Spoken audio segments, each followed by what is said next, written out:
Hello, good morning. আমি সখী চলে এসেছি নতুন একটা ভিডিও নিয়ে। আর এখন কিন্তু বাজে ভোর 5টা মানে তো আমাদের এখানে পুরো অন্ধকার। আজ কিন্তু আমরা লাইফে ফার্স্ট টাইম যাচ্ছি ট্রেকিং করতে। তাও আবার লাইফে ফার্স্ট টাইম যাচ্ছি কোথায় সেটা তো জানতেই পারবে ভিডিও দেখলে। তো চলো আজকে একটা ট্র্যাভেল ব্লগ শুরু করা যাক। বাইরে দেখেছো পুরো একদম অন্ধকার হয়ে আছে, পুরো একদম কেউ ঘুম থেকে এখনও ওঠেনি। তো ওর স্কুটিটা না সামনে ছিল, তার জন্য ভাবলাম এক পাশে রাখা যাক, যেহেতু আমরা দুদিন আসবো না। বাইরে কিন্তু প্রচুর ঠান্ডাও ছিল। কথা বলতে বলতে আমরা কিন্তু স্টেশনেও চলে এসেছি। অবশ্যই আমরা হেঁটে আসিনি, আমরা অটোতে এসেছি। আমরা কিন্তু একদম ঠিক টাইমে পৌঁছিয়েছিলাম। আমরা যখন পৌঁছাই তখন ট্রেনে লোক গেট খুলে দিয়েছিল, লোক উঠছিল আস্তে আস্তে। আর এখানে আমাদের সিট খুঁজে আমরা বসে পড়েছি, আমাদের সিটটা পাশাপাশিই পড়েছিল।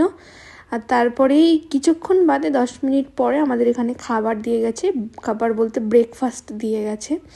অবশ্য আমরা বাড়ির থেকে কফি খেয়ে এসেছিলাম, আর কিছুই খেয়ে আসিনি, অনেক ভোরবেলা। আর এখানে আমরা খাওয়া দাওয়া শুরু করেছি। আর জানো তো প্রত্যেকবার ওর আর আমার মধ্যে ওই চকলেট নিয়ে মারামারি শুরু হয়ে যায়। ট্রেনে একটাই যেহেতু দুজনের দুটো চকলেট দেয়, আমি বলি আমি দুটোই খাবো, ও বলে আমি দুটোই খাবো। এর জন্যে আজকের ওয়েদারটা না অনেক সুন্দর ছিল, অনেক সুন্দর বলতে অনেক সুন্দর রোদ। আর এখানে না একটা আর্মির গেস্ট রুম আছে, তো সেটাই কিন্তু তোমাদের দাদাভাই বুক করেছিল। আর সেখান থেকে আমরা প্রথমে গিয়েছিলাম, ওখান থেকে আমাদের সব আধার কার্ড দিয়ে কার্ড মার্ড সব নেওয়া হয়ে গেছে। তো এখান থেকে কিন্তু আমাদের হাঁটা শুরু। জানি না পৌঁছাতে পারবো কি না, কারণ অনেকটা দূর। আর এটা কিন্তু আমার লাইফে ফার্স্ট টাইম, কী হবে কে জানে। আজকের ব্লগটা কিন্তু একটু বড়, আশা করি তোমরা দেখবে, ভালো লাগবে। আর এখানে দেখো আমি হাঁটতে না হাঁটতেই ক্লান্ত হয়ে পড়েছি, পুরো আমার পা ব্যথা হয়ে গেছে। এখনও তো হাঁটার কিছু শুরুই হয়নি। এইটুকুর মধ্যে আমরা দুজনে না, আমি শুধু হাঁপিয়ে পড়েছি, ও কিছুই হয়নি। আমরা আবার হাঁটা শুরু করছি গাইস।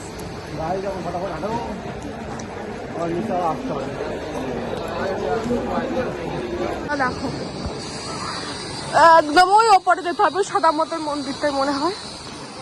এখন অনেকটা হাঁটা বাকি আছে। আমার বার পাহাড়ের ভাল্লুক, জানি আমার কিছু হচ্ছে না। আসলে আমি ব্যাপারটা হলো, আমি জীবনে প্রথমবার যেহেতু এত উঁচুতে হাঁটছি, পাহাড়ি অঞ্চলে, তো আমার হাঁটা খুব একটা অভ্যাস নেই। তো তার জন্যে আমি একটু 15 মিনিট অন্তর অন্তর হাঁপিয়ে পড়ছি আর বসছি। এইটুকুর মধ্যে 2বার না 3বার বসা হয়ে গেল।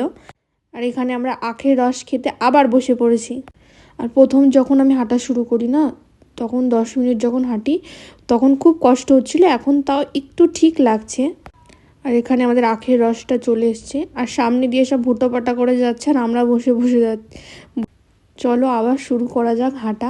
এতক্ষণে কিন্তু আমরা প্রায় 6 কিলোমিটার হেঁটে ফেলেছি, এখনও 9 কিলোমিটার হাঁটা রয়েছে। আর এখানে তোমাদের দাদাভাইয়ের নাকি প্রচুর খিদে পেয়ে গেছিলো, তার জন্য আমি বাড়ির থেকে কিন্তু সিমুই বানিয়ে এনেছিলাম। আর আমরা পৌঁছে গেছি। ভিডিওতে তাড়াতাড়ি দেখলেও কিন্তু আমাদের হাঁটতে কিন্তু অনেক টাইম লেগেছে। প্রায় আমরা সকাল 11টা থেকে হাঁটা শুরু করেছি, আমরা পৌঁছেছি বিকাল 4:30টার সময়। আমি যেহেতু ক্লান্ত হয়ে পড়েছিলাম, ওর জন্য আমি কোনো রকম ভিডিও করিনি। ওই মন্দিরটা দেখার পর ওপরে আরও একটা মন্দির আছে শিব ঠাকুরের, ভৈরবনাথ বলে, তো সেখানেও গিয়েছিলাম। আর সেখানে এত সুন্দর জায়গা, একটা ভিউ রয়েছে, মনে হচ্ছিল আমরা পুরো স্বর্গের ওপর চলে এসেছি। আর তারপর আমরা খেয়ে নিয়েছিলাম রাজমা আর চাওয়াল। তারপর কিন্তু আমরা চলে এসেছিলাম আবার আমরা গেস্ট রুমটাই। দেখো আমার পুরো হালাত খারাপ, সেটা আমার মুখ দেখেই বোঝা যাচ্ছে।